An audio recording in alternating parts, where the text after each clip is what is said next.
You write that the women's movement is dead. What do you mean? Well, I was particularly worried when in 2010, it was the first year that the percentage of women in Congress actually went down. And that was a wake-up call to me that women's voices weren't being heard. And we had a lot of debates about choice. We had an amendment that would have denied women access to birth control, even if they paid for it with their own money.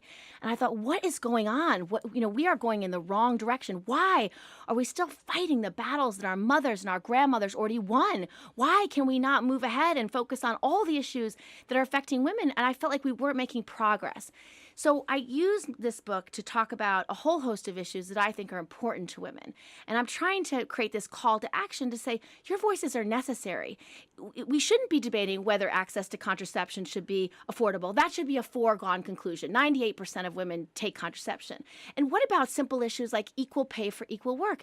In this day and age, for women to be earning 77 cents on the dollar for the same work as men, and African American women 68 cents, and Latinas 58 cents, it's outrageous. So if there is a new women's movement, a movement that's moves past some of the old battles of the past, what would it be focused on? What would it be like?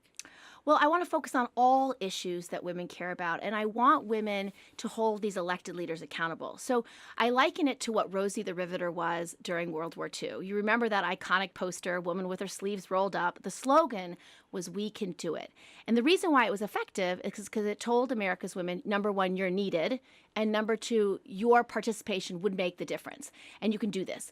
And we need the same thing in politics and governing and all issues today. If you tell the American woman, not only is your voice needed, but you speaking up on what you care about will make the difference, I think it could change outcomes.